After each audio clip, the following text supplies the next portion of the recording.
Bismillahirrahmanirrahim.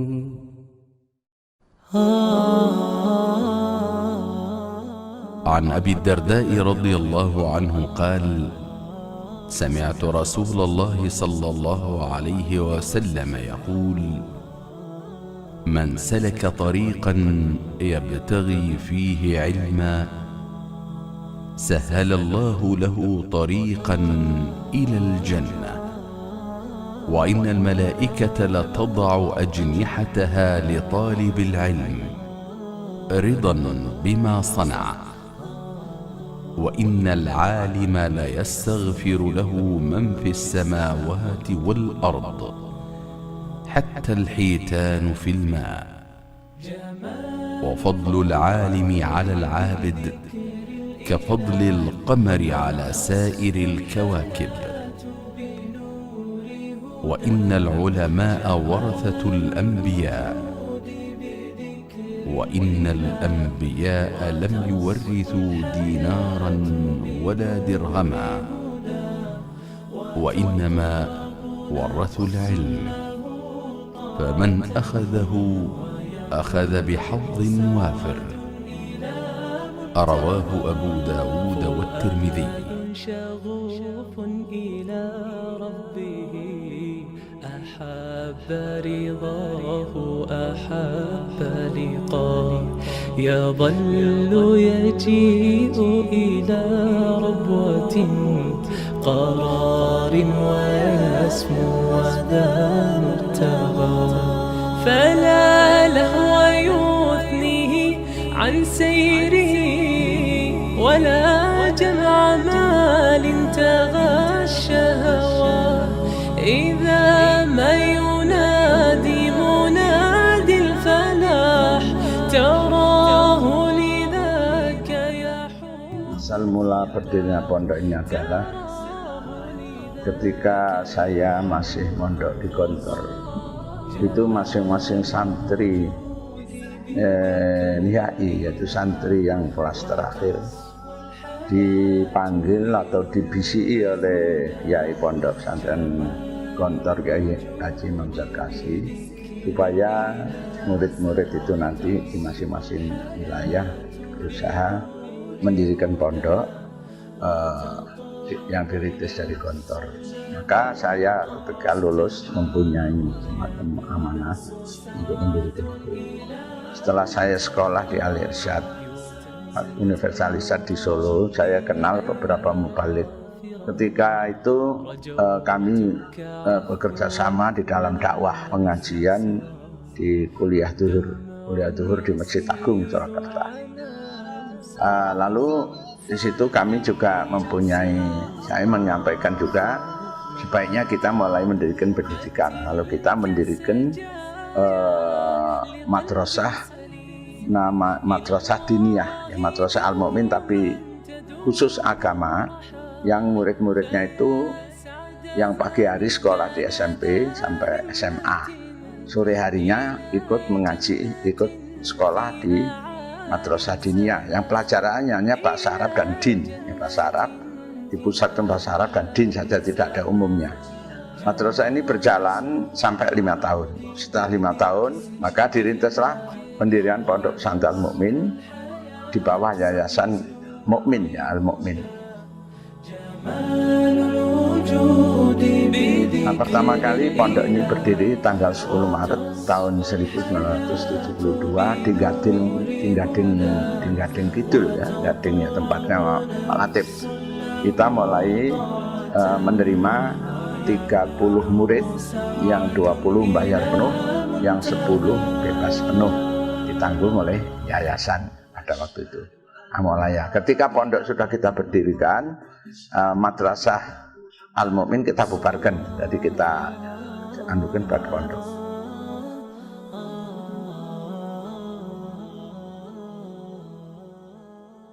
Alhamdulillah, ya, dengan terus-menerus digelorakan lewat radio dakwah Islamiyah Surakarta bahwa kita ingin mendapatkan sebidang tanah untuk komplek pesantren.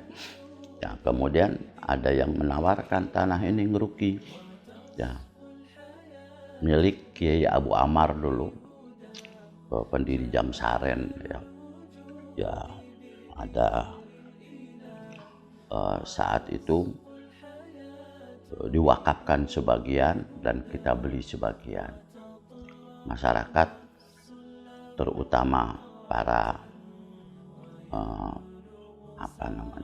simpatisan dan juga pendengar setia Radis ya, banyak mereka menabung ya, setelah cukup kemudian diserahkan kepada panitia. Bahkan ada seorang anak yang sakit ya, semua ya uang hasil sumbangan untuk sakit itu dia serahkan semuanya untuk pesantren.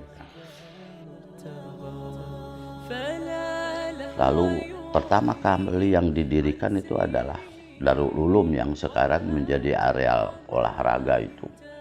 Di situ ada bangunan letter U dan sebetulnya bangunan itu sangat bersejarah karena di tempat itu banyak tokoh-tokoh yang pernah berkunjung ya, termasuk Abdul Haris Nasution Jenderal itu, kemudian juga Buya Hamka, kemudian Gofar Ismail dan beberapa tokoh yang lain.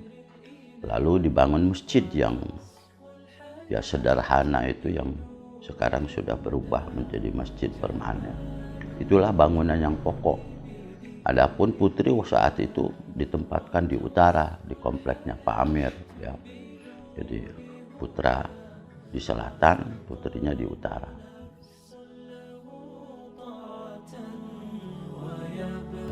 Para pendiri sebetulnya saat itu adalah mereka yang aktif di dalam dakwah.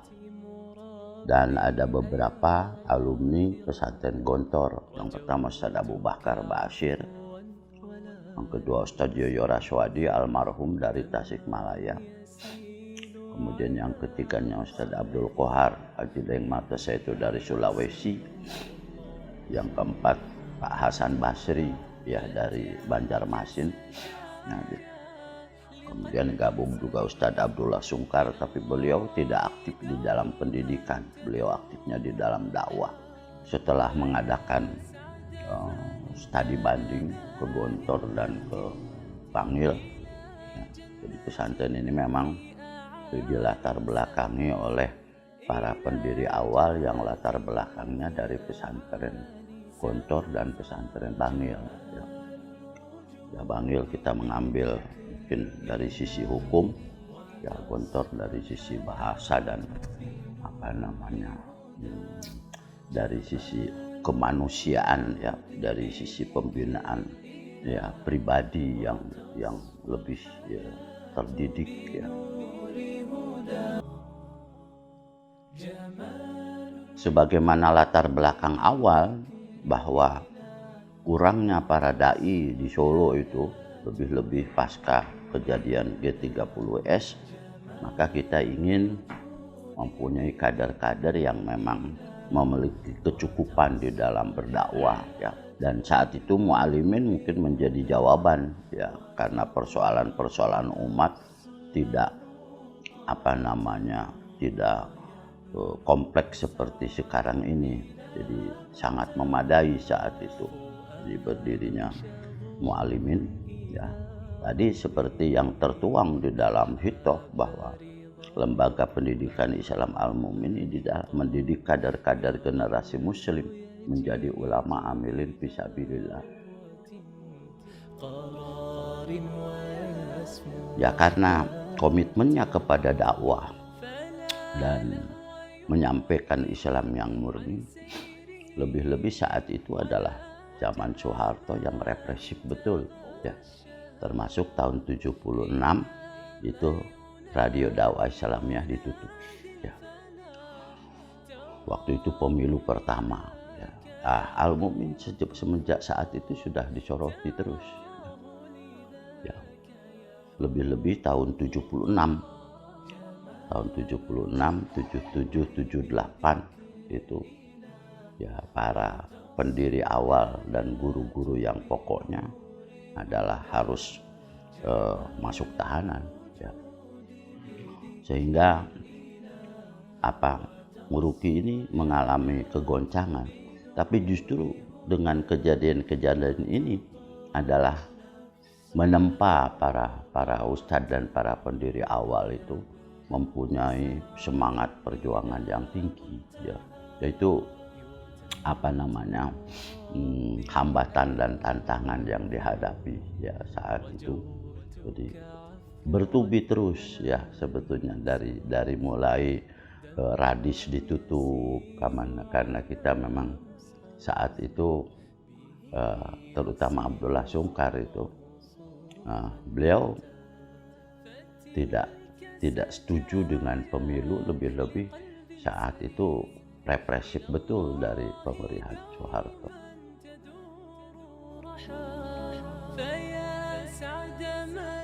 Setelah madrasah diniyah dan kemudian berdiri pesantren, ya terus gabung dengan yayasan pendidikan Al-Mu'min itu yang akte notarisnya tahun 74, berarti 2 tahun setelah perjalanan pesantren, baru di bawah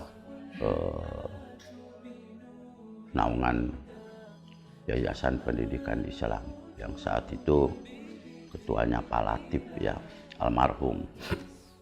Nah, kemudian digantikan dengan Pak Amir dan selanjutnya pengurus berganti-ganti.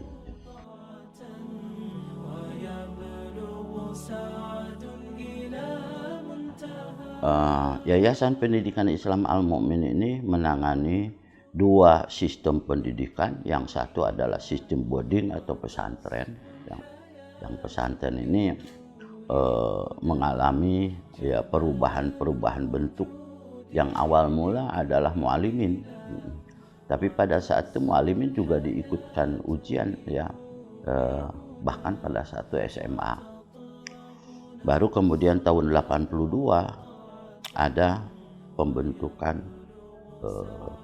madrasah aliyah saat itu dan pemisahan putra dan putri secara total, karena dulu awal-awal itu kelas putra dan putri itu masih jadi satu, hanya terpisah di belakang aja. Tahun 82 kita pisah secara total, berdiri madrasah aliyah. Jadi di situ ada 3 unit yang terjadi, MTS, kemudian aliyah dan mu'alimin. Ya terjadilah berbagai macam tarik menarik dan tolak menolak dalam pendidikan. Maka kemudian kita mencoba untuk menghilangkan garis pemisah itu dengan kita dirikan PPIM 6 tahun itu. Yang diharapkan di situ bagi mereka yang ingin ikut ujian dalam rangka menjadi alat ya kelanjutan sekolah, kita berikan juga kita berikan kesempatan. Tapi bagi mereka yang ingin tafakuh fiddin dan lurus itu juga tetap kita berikan kesempatan. Ini yang bentuk pesantren. Kemudian yang ya sekarang tambah juga yang bentuk pesantren itu adalah Ma'had Ali ya. Kemudian yang non pesantren itu kita punya 4 TK, 1 TK IT, kemudian ada SD, kemudian ada SMA, ada STIM ya, Sekolah Tinggi Islam Al-Mu'min. Itu semua berada di bawah ya naungan yayasan.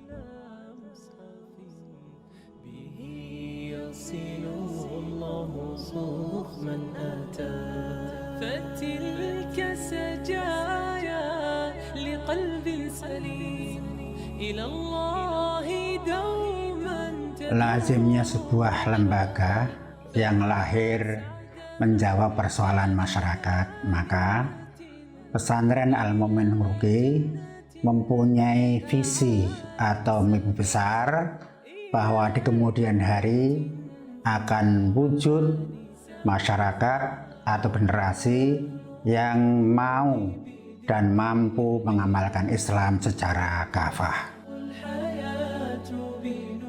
Kita tidak bisa melepaskan diri dari pembicaraan kita tentang Al-Quran dan As-Sunnah. Oleh karenanya maka yang menjadi landasan pesantren ini adalah Al-Quran dan As-Sunnah As-Sahihah. Agar kemudian lembaga ini bisa berjalan dengan baik, maka ditunjuklah seorang pemimpin atau di sini disebut dengan mudir dengan beberapa pembantunya. Model kepemimpinan di lembaga ini tidak jauh dari model kepemimpinan di sholat jamaah, di mana ada seorang pemimpin yang wajib ditaati dan kemudian ada makmum yang harus taat dan patuh kepada pemimpin ketika pemimpin tersebut berjalan pada rel yang benar. Dalam mengelola pendidikan, pesantren memakai sistem klasikal di mana para santri peserta didik dikelompokkan berdasarkan berdasarkan jenis, kemudian yang kedua didasarkan pada kemampuan masing-masing. Di samping itu, kemudian ada model khalaqah dengan seorang guru yang membacakan kitab dan kemudian para santrinya mendengarkan atau melontarkan pertanyaan ketika ada persoalan-persoalan yang perlu penjelasan lebih lanjut. Ya, alhamdulillah, pesantren Al-Mu'min ini ibarat miniatur Indonesia, di mana para santrinya datang dari berbagai provinsi, bahkan ada beberapa yang datang dari luar negeri.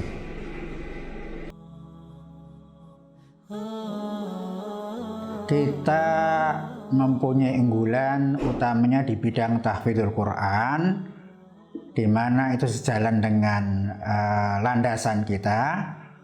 Kepada mereka diberikan kesempatan untuk menentukan pilihan apakah mau hafal secara standar saja, yaitu 6 juz dalam 6 tahun, atau 10, atau bahkan sampai 30. Kepada mereka yang berazam untuk hafal 30 juz, maka kita berikan fasilitas baik waktu maupun para pembimbing, sehingga mereka dengan mudah menyetorkan hafalannya kepada pembimbing. Yang pembimbing ini dari hari ke hari kita coba untuk tingkatkan kemampuannya, baik dari sisi kekuatan hafalannya maupun tahsinnya, dengan cara mengikutkan mereka pada daurah-daurah tertentu.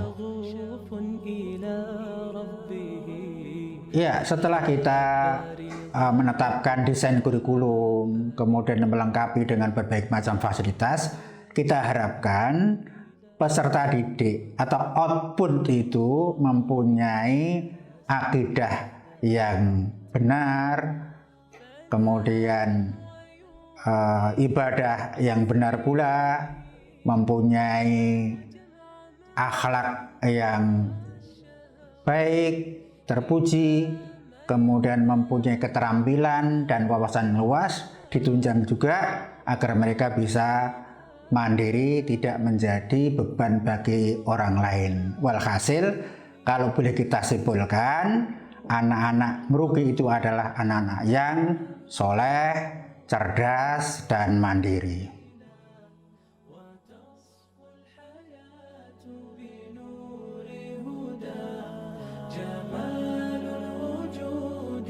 Unit PIWM adalah unit pendidikan formal yang di bawah pesantren yang membantu proses pencapaian visi misi pesantren dengan mendidik dan menghantarkan terwujudnya kurikulum pesantren yang mendukung terwujudnya visi misi pesantren.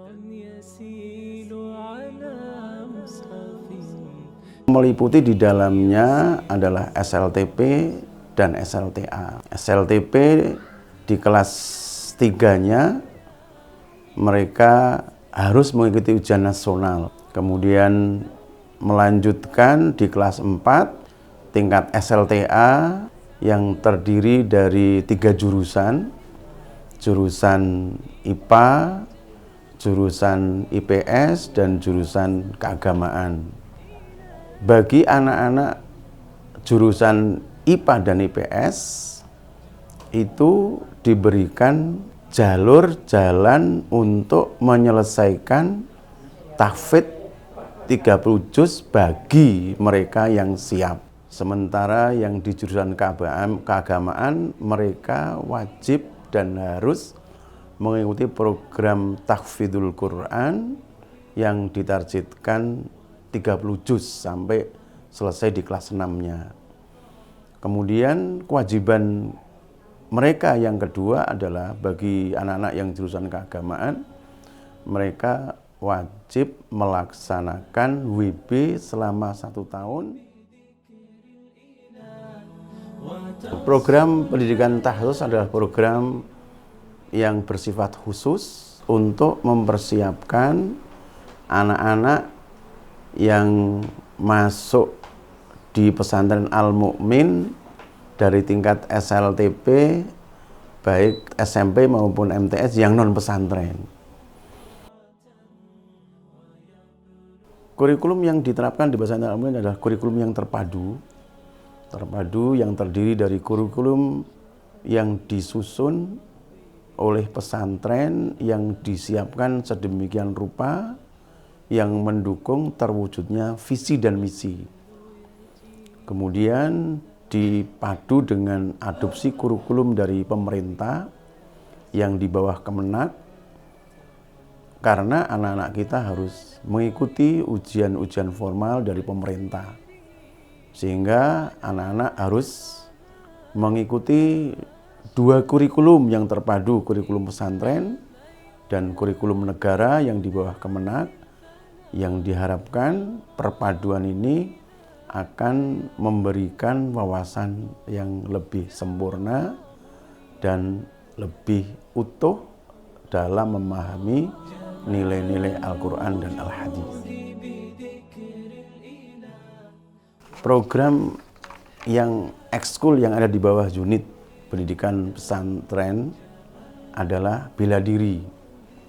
Dan bela diri ini dilaksanakan secara serentak di sore hari ba'dal asar.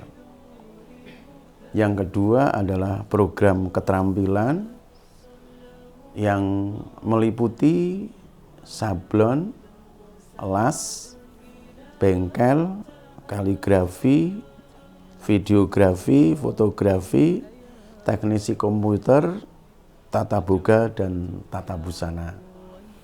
Ini dilaksanakan di bawah kepengawasan unit PPIM. Peran unit kepengasuhan dalam rangka membantu terwujudnya visi misi pesantren adalah mewujudkan dan merealisasikan 5 disiplin pesantren. Yang pertama adalah disiplin ibadah.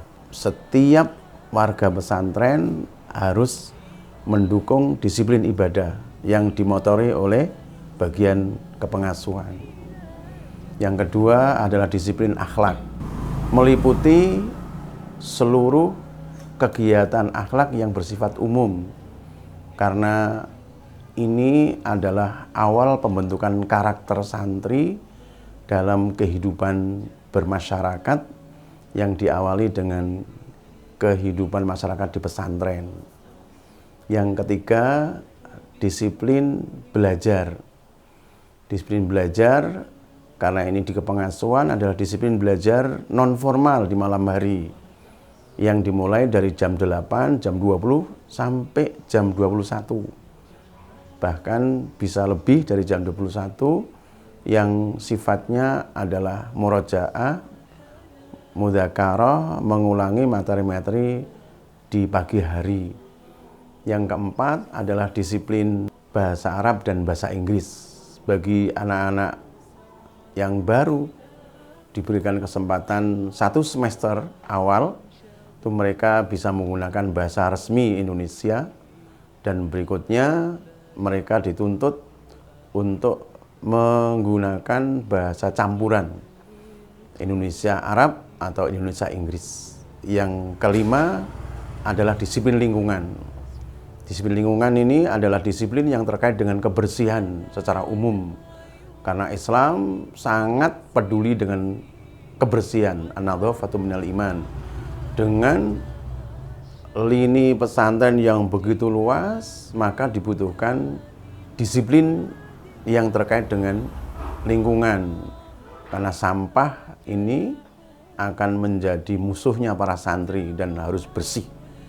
Sehingga disiplin lingkungan ini harus dilaksanakan oleh seluruhnya dari warga pesantren yang ada, harus ikut mendukung disiplin lingkungan. Setidaknya di saat kepengasuhan bisa mewujudkan 5 disiplin ini, maka visi dan misi pesantren ini akan terwujud dan akan menjadi karakter di kalangan santri, dan berikutnya dia akan menjadi alumni dan duat yang memiliki 5 karakter yang sangat penting dalam kehidupan sehari-hari.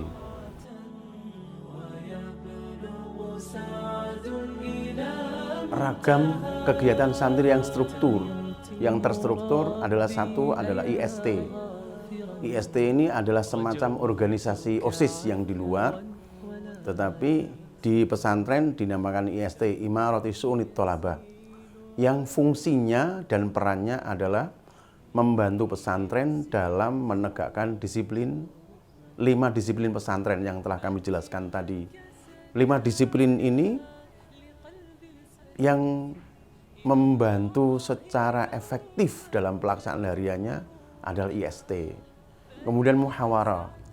Muhawarah adalah kegiatan santri untuk meningkatkan bahasa mereka.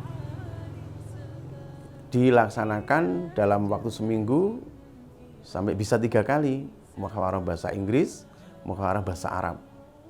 Sehingga dengan sarana muhawarah ini diharapkan anak-anak sudah mapan bahasanya, sudah mapan lisannya dalam mengucapkan bahasa Arab maupun bahasa Inggris.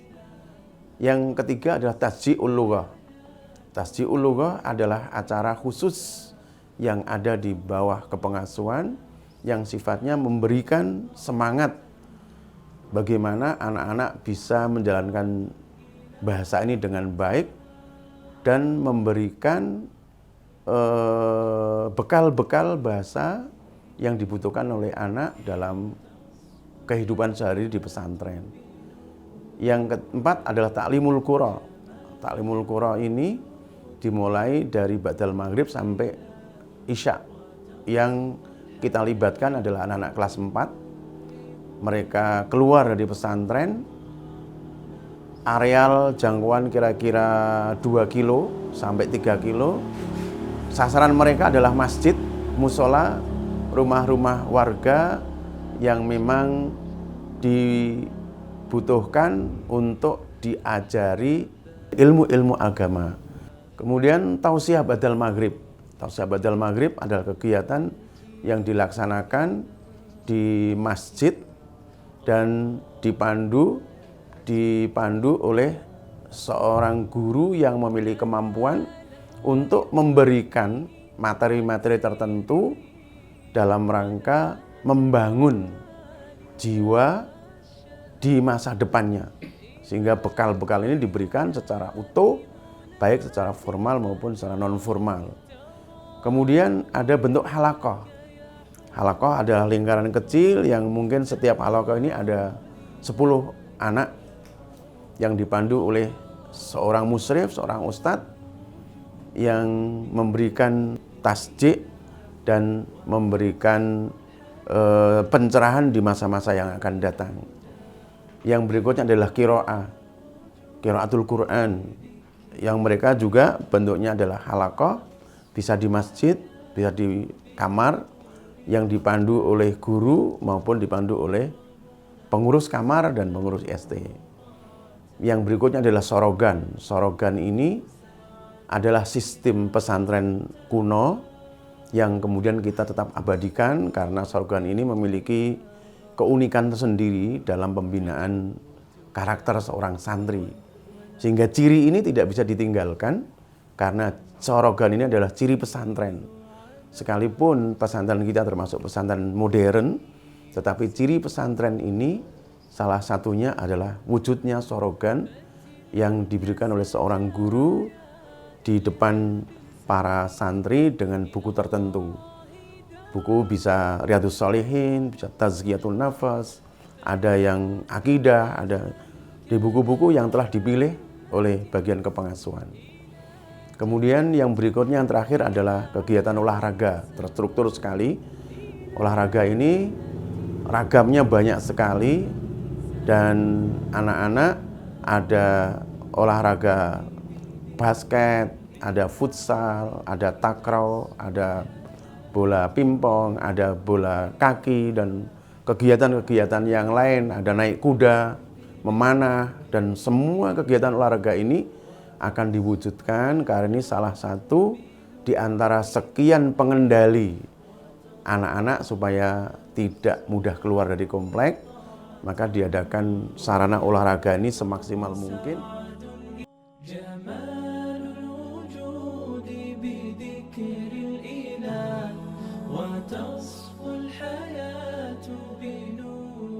Fasilitas santri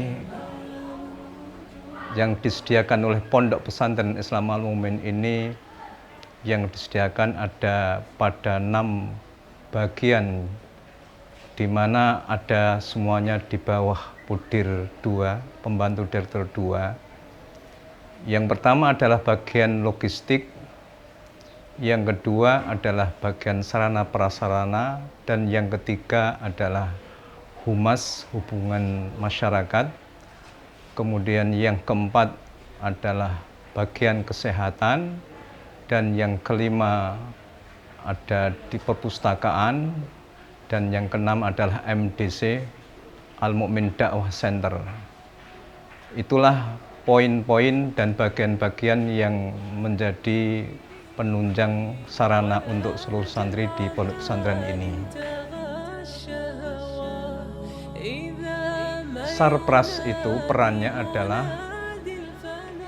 bertanggung jawab untuk melakukan pengadaan sarana prasarana, lalu perawatan, dan yang ketiga adalah penghapusan, dan yang keempat untuk menjalankan seluruh sarana prasarana sesuai dengan SOP, standar operasional dan proseduralnya.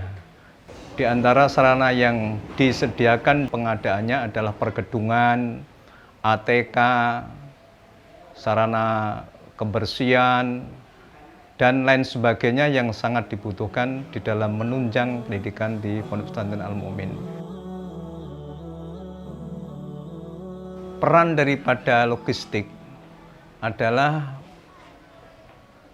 bertanggung jawab untuk memberikan pelayanan kepada seluruh santri Pondok Pesantren Islam Al-Mu'min, dan juga sebagian dari para asatid yang memang diberi hak untuk mengikuti dan makan di dalam pondok pesantren ini di bawah pengawasan untuk dokter ahli gizi, di mana untuk menunjang kesehatan para santri-santrinya.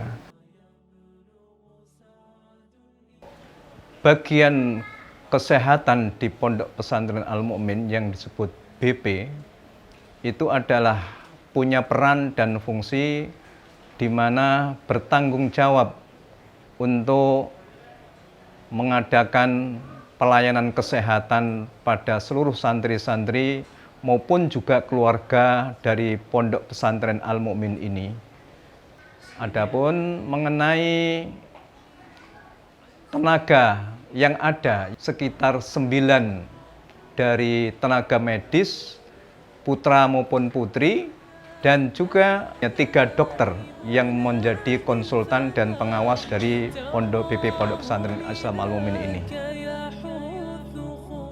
Tentang humas hubungan masyarakat yang ada di pesantren ini, peran dan fungsinya adalah bertanggung jawab untuk informasi-informasi yang ada di pesantren ini kepada masyarakat, baik masyarakat yang ada di luar pesantren secara umum maupun juga masyarakat yang terdiri dari para wali murid maupun juga badan pembantu pelaksanaan pendidikan pondok pesantren yang disebut BP3 maupun juga para alumni dari seluruh yang ada di negeri Indonesia ini maupun juga yang di luar negeri. Dari peran dakwah center yang disebut MDC itu, Al-Mu'min Dakwah Center, mempunyai peran adalah bertanggung jawab untuk bagaimana memberikan pengkaderan kepada santri maupun para ustadz maupun juga masyarakat untuk menjadi orang-orang yang benar-benar memberikan dakwahnya kepada seluruh umat yang ada di dalam sekitar masyarakat ini maupun yang ada pada umumnya. Fungsi dan peran perpustakaan adalah untuk melayani pada semua santri, baik itu berupa referensi maupun juga untuk penambahan keilmuan daripada santri-santri yang ada maupun juga para asatidz.